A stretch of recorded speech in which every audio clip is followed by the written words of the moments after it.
तो आज के इस लेक्चर में हम लोग ट्राइबल सोसाइटी के बारे में बात करेंगे। देखेंगे ट्राइबल सोसाइटी होती क्या है। सबसे पहले हम इसकी डेफिनेशन पे जाते हैं। ट्राइबल्स और Adivasis are regarded as original inhabitant of the land. A tribe is a small scale society characterized by the use of primitive technology and economic backwardness. इसका मतलब हम ट्राइबल्स को आदिवासी कहते हैं, साथ ही हम इन्हें मूल निवासी कहते हैं ज़मीन का। ये छोटे छोटे सोसाइटी में बटे हुए हैं। ये बहुत पुराने ज़माने की टेक्नोलॉजी यूज़ करते हैं और इनके अंदर आर्थिक पिछड़ापन है। ये इनकी डेफिनेशन कहती है। इसी के साथ ही कुछ जनरल फीचर्स हैं इनके ट्राइबल्स के, जैसे कि आर्थिक पिछड़ापन, इकोनॉमिक अंडर डेवलप्ड है इनकी। ये जनरेट नहीं करते हैं सरप्लस। ये काफ़ी जोग्राफिकली बहुत दूर दराज के इलाकों में रहते हैं। ये नॉन ट्राइबल्स से दूरी बनाकर रखते हैं। ये अपना खुद का इनका रिलीजन है, रिचुअल्स अपने खुद के फॉलो करते हैं और ये नेचर के बहुत करीब हैं। लेकिन ये तो जनरल फीचर्स हुए। लेकिन गवर्नमेंट ने इन जनरल फीचर की बजाय कहा कि हमें एक वेल डिफाइंड डेफिनेशन चाहिए जिनके भरोसे हम एक पॉलिसी मैकेनिज्म तैयार कर सकें इनके लिए। तो उसके देखते हुए एक कमेटी का गठन होता है जिसका नाम है लोकोर कमेटी। इस लोकोर कमेटी ने 5 क्राइटेरिया आइडेंटिफाई किए जिनके बेसिस पे हम ट्राइबल कहते हैं। जिनमें से बताया जो ट्राइबल्स हैं उनके अंदर प्रिमिटिव ट्रेड्स होने चाहिए, डिस्टिंक्ट कल्चर होना चाहिए उनका, ज्योग्राफिकली वो आइसोलेटेड होने चाहिए, शाइनेस होनी चाहिए, कॉन्टेक्ट विद अदर्स और बैकवर्डनेस होनी चाहिए। साथ ही उन्होंने कुछ और रिकमेंडेशंस भी दी कि सिर्फ इन 5 तरीकों को नहीं, कुछ और भी हैं, अगर इनको भी ऐड करें तो हम इन्हें ट्राइबल्स मानेंगे। जैसे कि वो अभी भी मान लेते हैं कि वो केव्स में रहते हैं, बहुत दूर दराज की आइसोलेटेड एरियाज में रहते हैं और उनके अंदर हमें ट्राइबल कैरेक्टरिस्टिक मिलते हैं। उन सबको अगर हम ऐड करते हैं तो हम इन्हें ट्राइबल्स की कैटेगरी में मान सकते हैं।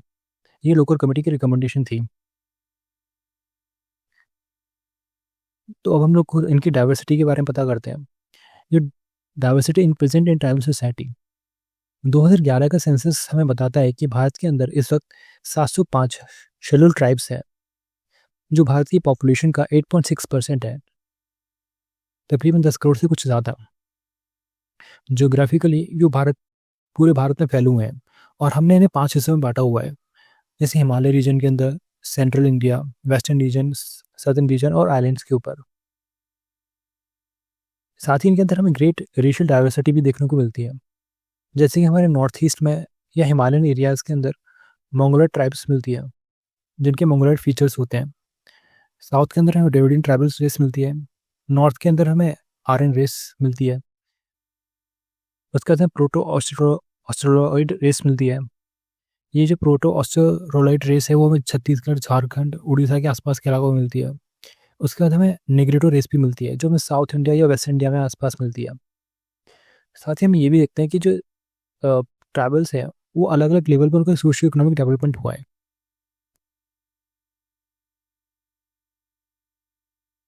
निहार रंजन रे जो एक हिस्टोरियन थे, उन्होंने बताया कि जो जनजातियाँ हैं वो through out the Indian history उनका जो ट्राइबल्स हैं उनके साथ इंटरेक्शन होता रहा है।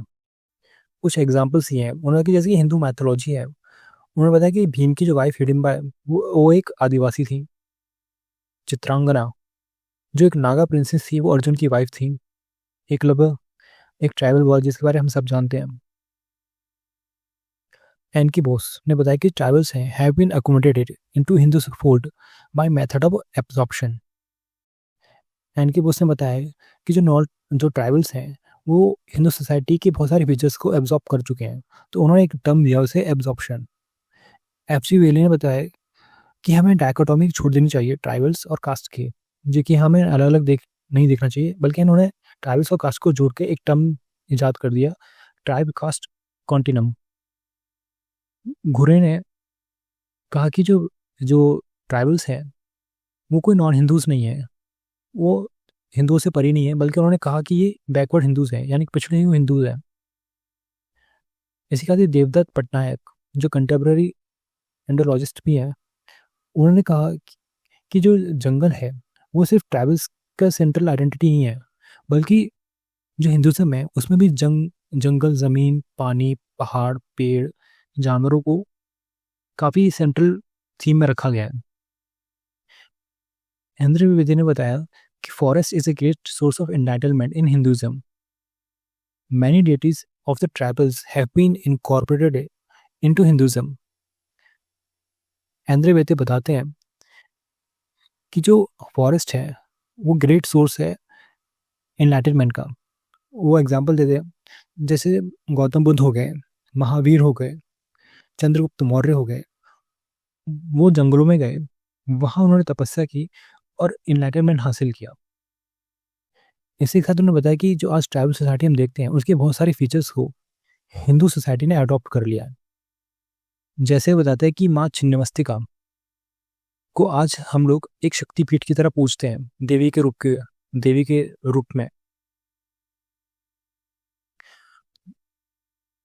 तो हम लोग जो है इस ट्राइबल सोसाइटी और ट्राइबल्स के जो लेक्चर्स हैं उनको हम कई सीरीज में यानी कई पार्ट्स में स्टडी करेंगे। तो अगले पार्ट का वेट कीजिएगा। Thank you, have a nice day.